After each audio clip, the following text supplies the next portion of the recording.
जिंदगी।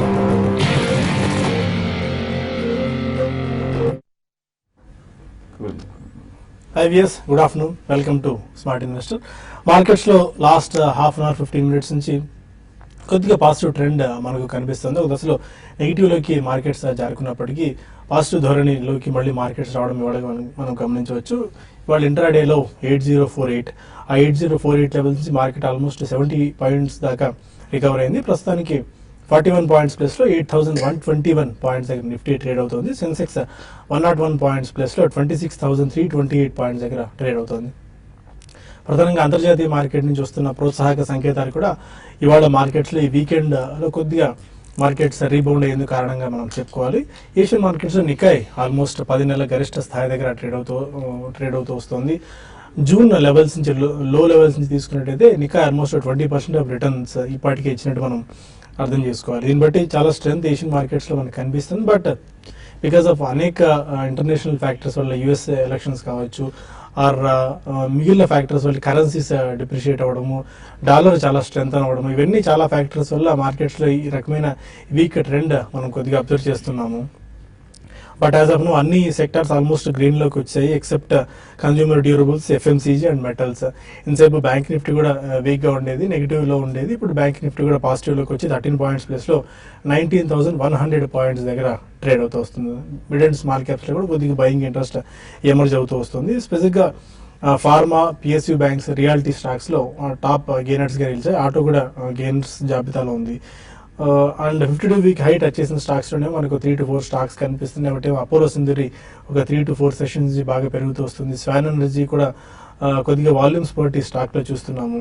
మెర్క్, ఈ 3 stocks top 52 week gainers గా నిలిస్తే 52 వీక్ హై గెయినర్స్ గా 50 వీక్ లో టచ్ అయిన స్టాక్స్ లోనేమో 40 పైగా స్టాక్స్ కనిపిస్తున్నాయి.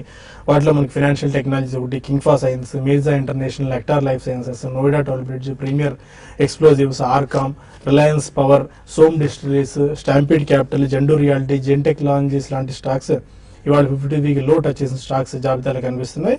అండ్ డెల్టా కార్ప్ లాంటి స్టాక్ గురించి మనం కొద్ది రోజు డిస్కస్ చేస్తున్నాము. 80 ఆర్డ్ లెవెల్స్ నుంచి 190 ఆర్డ్ లెవెల్స్ వరకు డెల్టా కార్ప్ పెరిగింది. మళ్ళీ అక్కడి నుంచి 110 లెవెల్స్ వరకు పడిపోయింది. ఎందుకంటే మనం ఇప్పటికే పలు సందర్భాలు చెప్పుకున్నాము, బ్లాక్ మనీ ఎక్కువగా ఈ casinos and real estate housing లోకి, రియల్ ఎస్టేట్ లోకి వెళ్ళింది. కాబట్టి ఇప్పుడు ఈ బ్లాక్ మనీ హ్యామర్ చేయడం వల్ల ఈ కంపెనీ మీద ఎక్కువగా ఇంపాక్ట్ ఉంటుందని చెప్పి మనం భావిస్తూ వచ్చాం. అయితే ఈ స్టాక్ లో ఈ కంపెనీలో రాకేష్ జింజిన్ వాళ్ళ వాటాలు పెంచుకునే నేపథ్యంలో ఈ స్టాక్ 5% దాకా ఇవాళ పెరిగింది. ఒక అట్రాక్టివ్ స్టాక్ గా కనిపిస్తుంది. బట్ ఇందులో ఏ మేరకు ఫ్యాన్సీ ఉంది, ఇక్కడ నుంచి ఏ స్థాయిలో పెరగచ్చు అనేది మాత్రం మనం ఇప్పుడు చెప్పలేని పరిస్థితి. అండ్ ట్రెండింగ్ స్టాక్స్ ఇప్పటిదాకా ఒకసారి మనం అబ్జర్వ్ చేస్తే అపోలో హాస్పిటల్స్ ఇవాళ 52 వారాల గరిష్ట స్థాయిని టచ్ చేసింది. బట్ లాంగ్స్ ఈ స్టాక్ బిల్డ్ అవుతున్నాయి. భారతీయ ఇన్ఫ్రాటెల్ లో కూడా అన్యూజువల్ వాల్యూమ్స్ ఇవాళ ఉన్నాయి. జిల్లెట్ లో కూడా ఒకసారి వాల్యూమ్స్ స్పర్ట్ మనం గమనించవచ్చు. అండ్ జిఎస్పిఎల్ లాంటి స్టాక్, రామ్కో సిస్టమ్స్ ఏమో ఇయర్లీ లో దగ్గర ఉంది. పెట్రోనెట్ ఇవాళ చాలా అట్రాక్టివ్ కనిపిస్తుంది. పెట్రోనెట్ ఎల్ఎన్జీలో లాంగ్స్ ఆల్మోస్ట్ 20% ప్లస్ దాకా లాంగ్స్ బిల్డప్ అయ్యాయి. అండ్ టాప్ గెయినర్ గా ఇప్పటిదాకా ఉంది. వాల్యూమ్స్ లో స్పాట్ కనిపించింది. టర్న్ ఓవర్ లో పరంగా చాలా స్పాట్ పెట్రోనెట్ ఎల్ఎన్జీలో చూస్తున్నాము. షాపర్ స్టాప్ ఒకటి 52 వీక్ లో టచ్ చేసింది. And Shriram city union finance లో కూడా హై వాల్యూమ్స్ ఇవాళ చూస్తున్నాము. సోలార్ ఇండస్ట్రీస్ లో కూడా వాల్యూమ్ స్పాట్ వాళ్ళు గమనించవచ్చు. టైటాన్ టాప్ లూజర్ గా ఉంది. అండ్ ఇయర్లీ లోలో కూడా టాటా ఎలక్సీలో చూస్తున్నాం. Tata Elxsi and Titan. Swan Energy వాళ్ళు టాప్ గెయినర్ అండ్ ఇయర్లీ హైగా చెప్పుకోవాలి. ఇప్పటివరకు ఉన్న ట్రెండ్ ఏంటి, ఈ టైంలో ఎలాంటి స్ట్రాటజీ మనం అవలంబించాల అంశాలతో పాటు మరిన్ని అంశాలపై మనతో మాట్లాడేందుకు ఎల్లి సిద్ధంగా ఉన్నారు. Good afternoon both of you sir. Last half an hour నుంచి కొద్దిగా బయింగ్ ఇంట్రెస్ట్ ఎమర్జ్ అవుతుంది. ఏషియన్ మార్కెట్స్ నుంచి ప్రోత్సాహక సంకేతాలు మనకు లభిస్తున్నాయి. నికాయ్ ఆల్మోస్ట్ 10 months హై దగ్గర ట్రేడ్ అవుతూ వస్తుంది. 8,100 పైన నిఫ్టీ యాజ్ ఆఫ్ నో కొనసాగుతూ వస్తుంది. ఈ వీకెండ్ 8,100 పాయింట్స్ పైన నిఫ్టీ కనుక క్లోజ్ అవుతే నెక్స్ట్ వీక్ అయినా మనకు అప్ సైడ్ ఉండొచ్చా? ఎలాంటి ట్రెండ్ మీరు అబ్జర్వ్ చేస్తున్నారు? లాస్ట్ 2-3 రోజులు ట్రెండ్ చూస్తుంటే కనుక మార్కెట్ ఈ లెవెల్లో కొంచెం కరెక్షన్ ఆగినట్టు కనిపిస్తుంది. 8,700 దగ్గర నుంచి బిగిన్ అయిన ఒక కరెక్షన్ డౌన్ ట్రెండ్ 8,050 దగ్గర support తీసుకోవటము.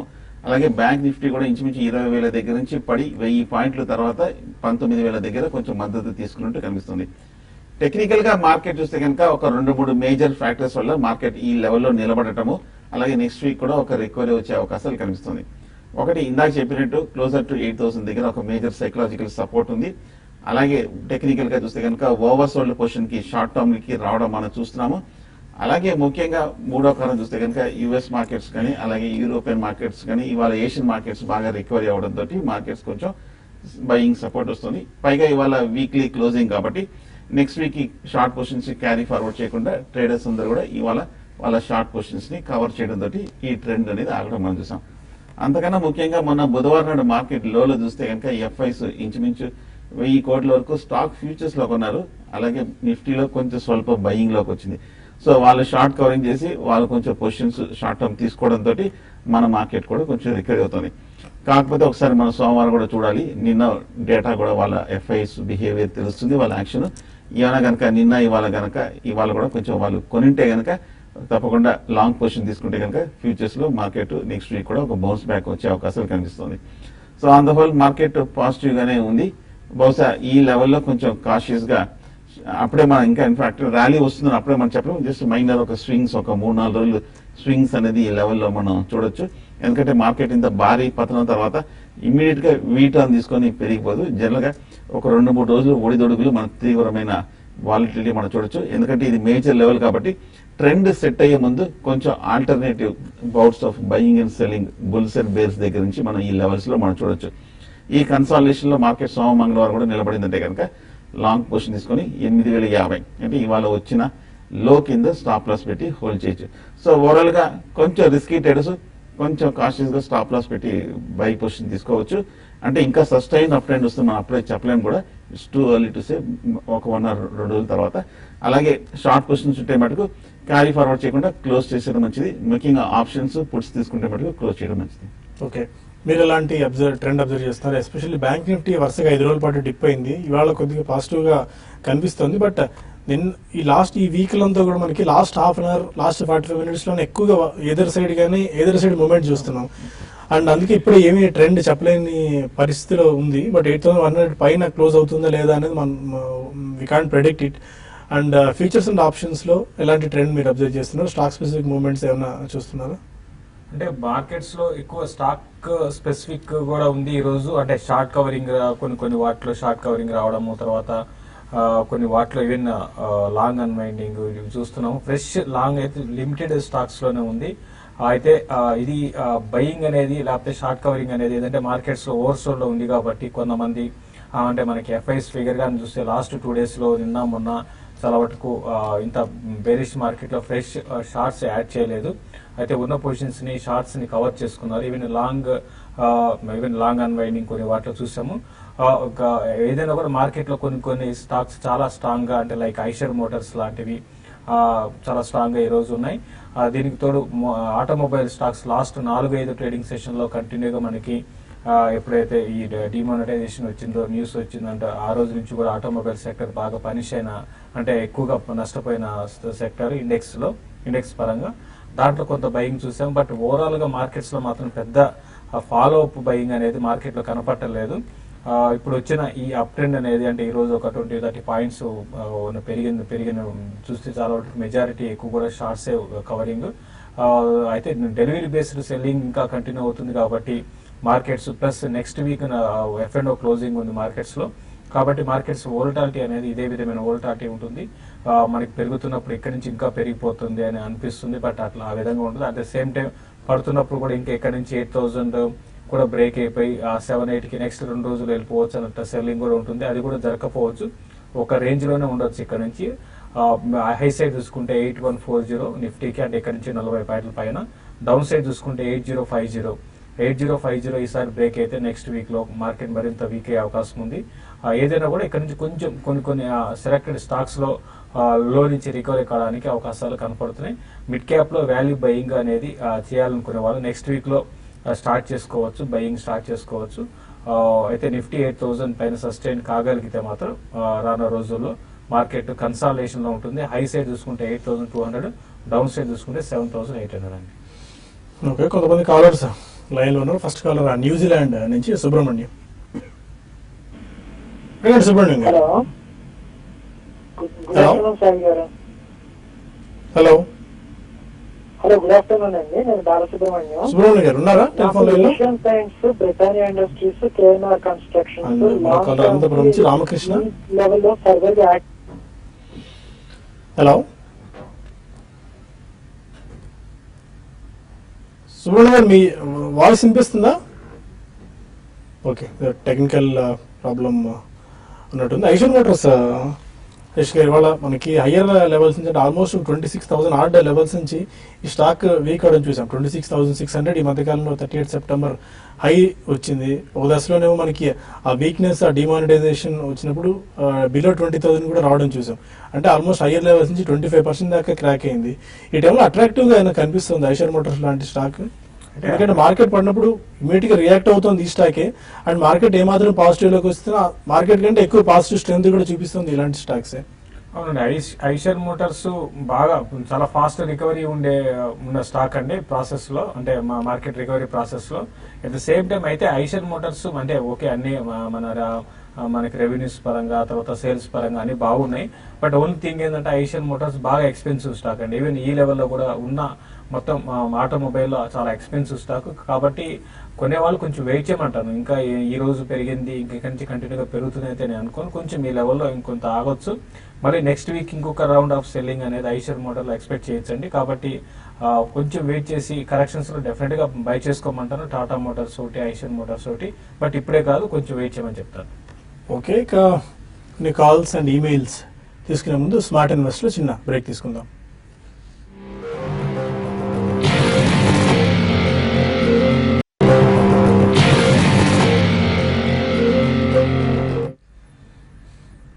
Welcome back to Smart Investor. మరొకరు అనంతపురం నుంచి రామకృష్ణ ఉన్నారు. అదే రామకృష్ణ.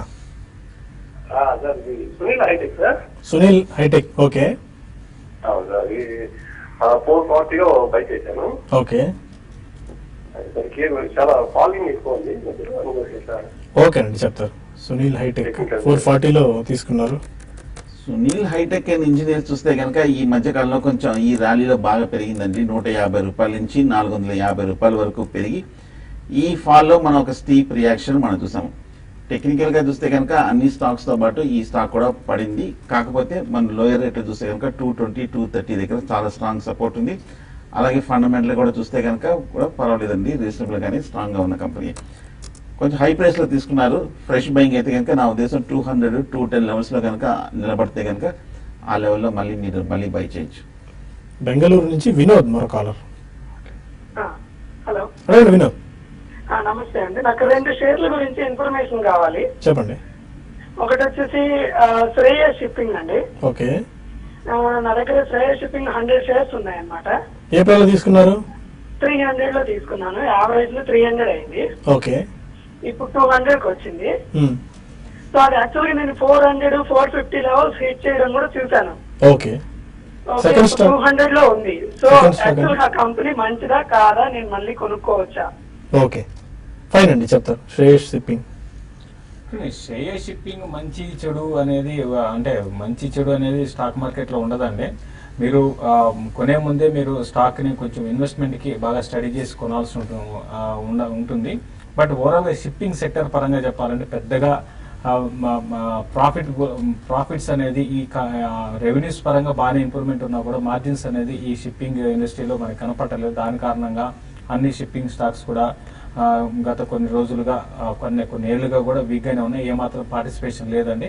ప్రస్తుతం ఇదేంటంటే ఇంకా కొంచెం ఆల్మోస్ట్ మీకు చూసుకుంటే ఏదైనా మీరు కొన్న రేట్ నుంచి 100% దాకా కరెక్ట్ అయింది. ఇంకా మీరు యావరేజ్ చేయకండి. ప్రస్తుతం అయితే మీరు ఉన్న పొజిషన్ హోల్డ్ చేయండి. రెవెన్యూస్ పరంగా ఇంప్రూవ్మెంట్ ఉందండి ఈ కంపెనీలో. అంతకుమించి పెద్దగా మార్జిన్స్ మాత్రం ఇంతకుముందు చెప్పినట్టుగా లేవు. ప్రస్తుతం అయితే ఇది 180 లెవెల్స్ దగ్గర ఆగొచ్చు ఈ ఫాల్. ఇంకా రానున్న రోజుల్లో ఇది పెద్దగా పెరిగే అవకాశం అయితే లేదండి. 220 దగ్గర రెసిస్టెన్స్ ఉంటుంది. లాంగ్ టర్మ్ కోసం మీరు ఇంకా యావరేజ్ చేయకుండా ఉన్న పొజిషన్స్ హోల్డ్ చేసి ర్యాలీస్ లో ఎగ్జిట్ కావడానికి ప్రయత్నం చేయండి. విజయవాడ నుంచి రవి మరో కాలర్. అదే రవి సార్, నా దగ్గర ఒక NCC, action construction, SMS, RBL, Nandan denim. Okay, ఇవన్నీ ఆల్మోస్ట్ 20 to 30% ఈ ఫాల్ లో బాగా డౌన్ అయినాయి సార్. వీటిలో ఉంచుకోవచ్చా లేకపోతే లోయర్ లెవెల్ నేను హోల్డింగ్ ఎన్ని రోజులైనా చేయగలను సార్? ఏ లెవెల్లో మళ్ళీ బయింగ్ చేసుకోవచ్చు? ఇంకా మనం పదే చెప్తున్నామండి, దీపావళి రికమెండేషన్స్ గురించి అంత పానిక్ అవ్వాల్సిన పని ఏం లేదు. ఎందుకంటే ఎవరు ఊహించని పరిణామాలు ప్రస్తుతం మార్కెట్లో జరుగుతున్నాయి కాబట్టి ఒకటేమో ట్రంప్ ఎన్నిక, no one he's expected this move and demonetisation effect, ఇవన్నీ న్యూస్ నేపథ్యంలో ఈ స్టాక్స్ ఫండమెంటల్గా ఎంత స్ట్రాంగ్గా ఉన్న కంపెనీ అయినప్పటికీ మార్కెట్స్ వీక్గా ఉన్నప్పుడు ఇలాంటి ట్రెండ్ మనం అబ్జర్వ్ చేయొచ్చు. ఎలాంటి గైడెన్స్ ఇస్తారు మీరు? ఫండమెంటల్ గా చూస్తే కనుక 4 స్టాక్స్ మంచివేనండి. ఎన్సీసీ కూడా మంచిదే, కాకపోతే కన్స్ట్రక్షన్ స్టాక్స్ అన్ని కూడా ఈ మధ్య పట్ట మనం చూసాము. అలాగే యాక్షన్ కన్స్ట్రక్షన్ కూడా మనం చూసాము. టెక్నికల్ గా బులిష్ గానే ఉంది. ఈ కన్స్ట్రక్షన్ స్టాక్ కూడా ఈ మధ్య లాస్ట్ 1 or 2 weeks గా మనం చూసాము. అలాగే నందన్ డెనిమ్ కూడా చూస్తే కనుక ఫండమెంటల్ గా స్ట్రాంగ్ గానే ఉంది. అలాగే కొంచెం కన్సెప్షన్ కూడా కొంచెం ష్రింక్ అవుతుందన్న వార్తలు రావడంతో నందన్ డెనిమ్ కూడా పట్టం చూసాము. అలాగే ఆర్బీఎల్ బ్యాంక్ కూడా చూస్తే కనుక మొన్న రిస్ట్ అయినప్పటి నుంచి బాగా పెర్ఫార్మెన్స్ చూసాము. కాకపోతే 4 స్టాక్స్ కూడా మార్కెట్ స్లమ్ తో పాటు ఇది కూడా పార్టిసిపేట్ డౌన్ ట్రెండ్ కూడా మనం చూసాము. ప్రస్తుతం వెయిట్ చేయండి, మార్కెట్ కూడా ఇప్పుడే కొంచెం స్టేబుల్ గా ఉంది కాబట్టి ఈ లెవెల్లో కొంచెం రికవరీ వచ్చే అవకాశం ఉంది. వీలుంటే కనుక కొంచెం లాంగ్ టర్మ్ కోసం ఫర్దర్ గా ఒక చిన్న డిక్లైన్ లో యావరేజ్ చేయొచ్చు. హైదరాబాద్ నుంచి రాజు మన కాలర్. అడగండి రాజు. సార్ హలో, గుడ్ ఆఫ్టర్నూన్ అండి, చెప్పండి. Sir regarding DHFL and housing, DH housing finance stock అండి. జిఎస్సి హౌసింగ్ అండ్ ఇంకో స్టాక్ అండి. డిహెచ్ఎఫ్ఎల్ అండి, okay, Jeevan housing finance limited బాగా పడింది తీసుకుందాం అనుకుంటారా ఇప్పుడు? అండి. ఇప్పుడు ఫ్రెష్ గా ఇన్వెస్ట్ చేద్దాం అనుకుంటున్నారా మీరు? అలా తీసుకున్న 400 షేర్స్ తీసుకున్నాము. ఓకే, ఇంకా కోసం అంటుంది. వాయిస్ ఆడిబుల్ గా లేదండి. GIC housing finance, DHFL already తీసుకున్నట్టున్నారు. బట్ ఫ్రెష్ గా ఇన్వెస్ట్ చేద్దామని అడుగుతున్నట్టు, ఎందుకంటే బాగా పడింది. దివాన్ హౌసింగ్ ఫైనాన్స్ బాగా పడింది. అంటే ఒకటండి, మీరు జేఏసీ హౌసింగ్ కొనాలా లేకపోతే దివాన్ కొనాలా అడిగారా, నాకు ఏం అర్థం కాలేదండి. అయితే మీకు ఉన్న హౌసింగ్ కంపెనీస్ లో ఈ మధ్య కాలంలో తక్కువ పడింది, ఇంకా స్ట్రెంత్ కనపరుస్తున్న స్టాక్ అంటే జిఎస్సి అండి. ఇది 320, 340 మన మొన్నటి వరకు 320 ఉండేది, ఇప్పుడు 276, 280 దగ్గర సపోర్ట్ అండి. అది కూడా బ్రేక్ అయింది కాబట్టి 260 దగ్గర ఆగొచ్చు. ఉన్న వాటిలో కాలం మీరు ఫ్రెష్ గా బై చేయాలనుకుంటే హౌసింగ్ ఫైనాన్స్ లో జేసీకి వెళ్ళమంటాను. మిగతా అన్ని కూడా హౌసింగ్ ఫైనాన్స్ స్టాక్స్ బాగా హెవీగా కరెక్ట్ అయినండి. ఈవెన్ దివాన్ కానీ మిగతా అదర్ స్టాక్స్ కూడా, ఈవెన్ దివాన్ కూడా మంచి స్టాకే. దివాన్ 220 దగ్గర ఆగొచ్చు. మీరు లాంగ్ టర్మ్ కి డెఫినెట్ గా మీరు అన్ని హౌసింగ్ ఫైనాన్స్ స్టాక్స్ మంచి కంపెనీసే, 1-2 తప్ప మిగతా అన్ని కూడా మంచి కంపెనీస్ అండి. అన్నిటి కూడా హోల్డ్ చేయండి. ఇది మొత్తం ఇప్పుడు ఏదైతే ఈ డౌన్ ట్రెండ్ ఉందో ఇది స్వల్ప కాలమే, అంటే మా అయితే 2 months 3 months ఉండొచ్చు. మళ్ళీ ఇవన్నీ కూడా ఫ్యూచర్ లో బౌన్స్ బ్యాక్ అయ్యే అవకాశం ఉంది. మీకు ఎంత కావాలంటే అంత అక్యుమిలేట్ కూడా చేసుకోండి. ఇప్పుడే కాదు, నెక్స్ట్ ఒక 1 month లోపల మీరు వీటిని అక్యుమిలేట్ చేసుకునే ప్రాసెస్ లో ఉండమని చెప్తానండి. బెంగళూరు నుంచి రామ్ కిషోర్ మన కాలర్. సార్ నేను ఈ టైంలో Titan and Tata Elxsi enter అవ్వచ్చు sir. Titan and Tata Elxsi. Titan బాగా వీక్ అవుతుంది బికాస్ ఆఫ్ అనేకమైన ఫ్యాక్టర్స్. ఈ గోల్డ్ మీద మానిటైజేషన్, డిమానిటైజేషన్ ఎఫెక్ట్ ఒకటి, ప్లస్ ఎలాంటి ట్రెండ్ మీరు చూస్తున్నారు Titan and Tata Elxsi? Titan long term sir, అలాగే ఒక 1 year 2 years వెయిట్ చేయాలి. ఓకే. టైటాన్ జ్యువెలరీ సంబంధించిన స్టాక్ ఈ మధ్య లాస్ట్ 2-3 వారాలుగా మనం పట్టం చూసామండి. ఒకటి నోట్స్ బ్యాన్ తోటి, రెండోదేమో కూడా కొంచెం ఐటీ రైట్స్ అన్ని కూడా రావడంతో జ్యువెలరీ స్టాక్స్ అన్ని కూడా బాగా స్లంప్ అవడం మనం చూసాము. కాకపోతే క్లోజర్ టు 290, 300 దగ్గర టెక్నికల్ గా బాగా స్ట్రాంగ్ సపోర్ట్ కనిపిస్తుంది. ఈ లెవెల్లో కొంచెం నిలబడే అవకాశాలు కనిపిస్తుంది. ఈ వచ్చే వారం కనుక ఏదైనా కొంచెం కన్సర్న్స్ ఏమైనా కొంచెం తగ్గిపోయి అంటే కనుక టైటాన్ కరెంట్ రేట్ దగ్గర 290 దగ్గర తీసుకోవచ్చు. మళ్ళీ ఒకవేళ ర్యాలీ వస్తే కనుక ఇంతకంత ప్రీవియస్ అయిన 370, 380 వరకు కూడా వెళ్ళే అవకాశం ఉంది. టాటా ఎల్ఎక్సీ మటుకు బాగా వీక్ గానే ఉందండి. కంటిన్యూస్ గా డౌన్ ట్రెండ్ ఉంది. 2400 హై నుంచి మొన్న ఇంచుమించు బిలో 1000 రూపీస్ కూడా రావడం మనం చూసాము. ఇక్కడ కన్సాలిడేషన్ కూడా ఆగకుండా లేకుండా 4 రోజులు బట్టి ఒక స్టీప్ డిక్లైన్ చూస్తున్నాము. టెక్నికల్ గా మటుకు 900 దగ్గర సపోర్ట్ ఉంది. ఎందుకంటే 2015 జనవరి, ఫిబ్రవరి అక్కడి నుంచి హై బిగిన్ అయింది. సో కాబట్టి ఇక్కడ కొంచెం నిలబడే అవకాశాలు కనిపిస్తుంది. దీని బదులు కొంచెం టైటాన్ తీసుకోవచ్చు లాంగ్ టర్మ్ కోసం. టాటా ఎల్ఎక్సీ చెప్పారా? ఓకే. కొన్ని ఈమెయిల్స్ కూడా మనం తీసుకుందాం. ఈమెయిల్స్లో భాగంగా శివకుమార్ అడుగుతున్నారు, నీల్కమల్ స్టాక్ని పిక్ చేసుకుందాం అనుకుంటారు. 2 lakh రూపీస్ ఈ స్టాక్లో ఇన్వెస్ట్ చేయాలని ఆలోచనలో ఉంటున్నారు. ఇంత లంసమ్ అమౌంట్ నీల్కమల్లో బెట్ చేసి ఇది కనిపిస్తుందా ఇప్పుడు ఒకే స్టాక్లో, సింగిల్ స్టాక్? అంటే అది మీ దాన్ని బట్టి ఉంటుందండి, మీ రిస్క్ తీసుకునే దాన్ని బట్టి ఉంటుంది. అంటే ఒకటి ఏం లేదు, నీల్కమల్ మంచి కంపెనీనే, తర్వాత మంచి బ్రాండ్ వాల్యూ కూడా ఉంది. అందరికి తెలిసిందే నీల్కమల్ బ్రాండ్ అనేది. అయితే ఓన్లీ థింగ్ ఏంటంటే ఇది బాగా కరెక్షన్ కూడా వచ్చింది కాబట్టి ఇక్కడ తీసుకోవచ్చు, రిస్క్ కూడా మీరు తీసుకోవచ్చు. ఎందుకంటే ఇది ఆల్మోస్ట్ మనకి 1800 నుంచి కరెక్ట్ అవుతూ వచ్చింది కాబట్టి మీరు జస్ట్ ఒక 1 week బ్యాక్ ఇప్పుడు తీసుకుంటే చాలా మీ రిస్క్ లెవెల్స్ అనేది బాగా తగ్గిపోయినాయి. కాబట్టి మీరు చేయొచ్చు, మీరు అది మీ ఇష్టాన్ని బట్టి ఉంటుందండి. అయితే 1200 దగ్గర ఆ షార్ట్ టర్మ్కి ఇది సపోర్ట్ ఉంటుంది. టెక్నికల్ పరంగా, ఫండమెంటల్ పరంగా ఓకే అండి. మన రిజల్ట్ కూడా చాలా స్ట్రాంగ్ రిజల్ట్ పోస్ట్ చేశారు కాబట్టి మీరు 1200 దగ్గర ఆగితే అక్కడ పిక్ చేసుకోండి. కొంచెం ఎంతైనా కూడా మీరు కొంచెం డౌన్ సైడ్ అయితే రావచ్చు. అయితే ఇటువంటి టైంలో అంటే ఏదైనా పర్టికులర్ ఈ కంపెనీకి మరీ బ్యాడ్ న్యూస్ వస్తే మనం ఏం చేయలేమండి, తీసుకోవచ్చు అండి. ఓకే, మనకు మెయిల్ రఘు అడుగుతున్నారు, నోయిడా టోల్ బ్రిడ్జ్ 12 రూపీస్ 50 పైస్లో కొన్నాను, హోల్డ్ ఆర్ సెల్? ఎందుకంటే ఇది కూడా 52 వీక్లో రెగ్యులర్గా టచ్ అవుతూనే ఉంది. అప్పుడు ఈ అహ్మదాబాద్ కోర్టుకు సంబంధించి ఆ టోల్ రద్దు తర్వాత ఈ మధ్య స్ట్రాంగ్ గా పడిందండి. లాస్ట్ 1 వీక్ క్రితం ఈ న్యూస్ వచ్చినప్పటి నుంచి సడన్ గా క్రాక్ అవడం మనం చూసాము. 22 రూపాయల నుంచి 12 రూపాయల వరకు పడిపోవడం మనం చూసాము. ఇవాళ కొంచెం ఒక 9% వరకు బౌన్స్ బ్యాక్ అవడం చూసాం. నా ఉద్దేశం అయితే మటుకు ఈ ఇంచుమించు మీరు 12 రూపీస్ లో దగ్గర తీసుకున్నారు, పైగా 12 అంటే కనుక ప్రాఫిట్ లో కూడా ఉన్నారు. ఈ నెక్స్ట్ 1 or 2 days ర్యాలీలో మీరు ఎగ్జిట్ అయిపోవడం మంచిది. అమర్ రాజా అండ్ రేమండ్స్ ఇప్పుడు తీసుకోవచ్చని ప్రకాష్ అడుగుతున్నారు. అమర్ రాజా అండ్ రేమండ్స్ కూడా కొద్ది నుంచి బాగా అట్రాక్టివ్ కనిపిస్తుంది. రేమండ్స్, సెంచరీ టెక్స్, అరవింద్ లాంటి టెక్స్టైల్ కౌంటర్స్ అన్నిటి గురించి ఇంట్రెస్ట్ పెరగడం చూస్తున్నాం. అవునండి, టెక్స్టైల్ కి అంటే 2-3 కారణాలు ఉన్నాయండి. ఒకటి textile export oriented textile companies లో కూడా మంచి బయింగ్ అనేది డాలర్ ఒకవైపు పెరుగుతూ ఉండడము, రూపీ వీక్ కావడం, ఇది పాజిటివ్ అంశం. At the same time pure domestic మీద ఉన్న టెక్స్టైల్ కంపెనీస్ కూడా మనకి కొంత నెగిటివ్ అండి. ఎందుకంటే ఇప్పుడు ఇదేదైతే ఉందో మన లోకల్ గా డొమెస్టిక్ గా ఉన్న ఈ ఫైనాన్షియల్ క్రైసిస్ అనుకోవచ్చు, లిక్విడిటీ లేని కారణంగా ఇవి కూడా ప్రాబ్లం ఫేస్ చేసే అవకాశం ఉంది. ఈవెన్ కొన్ని చోట్ల ఏంటంటే ప్రొడక్షన్ కూడా, అంటే న్యూస్ చూస్తున్నాం మనం, ప్రొడక్షన్ కూడా ఆపేసి, అంటే అది కూడా ఒక కారణం, అంటే వీటికి నెగిటివ్ ఉండడానికి కారణం. బట్ రేమండ్స్ మాత్రం బాగా 640 నుంచి పడుతూ వచ్చిందండి. అయితే మరీ పెద్దగా డౌన్ సైడ్ అయితే ఉండకపోవచ్చు. 460-480 లెవెల్స్ దాకా మా అయితే మార్కెట్లో డీప్ కరెక్షన్ కంటిన్యూ అయితే రావచ్చండి. మీరు కొనాలనుకుంటే కొనండి, అంటే ఫ్రెష్ కొనాలంటే మాత్రం వెయిట్ చేయమని చెప్తాను. ఓకే, ఇక చాలా కాల్స్ ఇంకా పెండింగ్ లో ఉన్నాయి. మనకి ఈమెయిల్స్ కూడా చాలా మంది అందాయి, చాలా మంది నుంచి. బట్ TV5 న్యూస్ లో ఇక్కడతో ఈ సమయం మించిపోతుంది కాబట్టి TV5 మనీలో కలుద్దాం యూట్యూబ్ వేదిక ద్వారా. అక్కడ మరిన్ని కాల్స్ అండ్ ఈమెయిల్స్ తీసుకుందాం. Stay with us.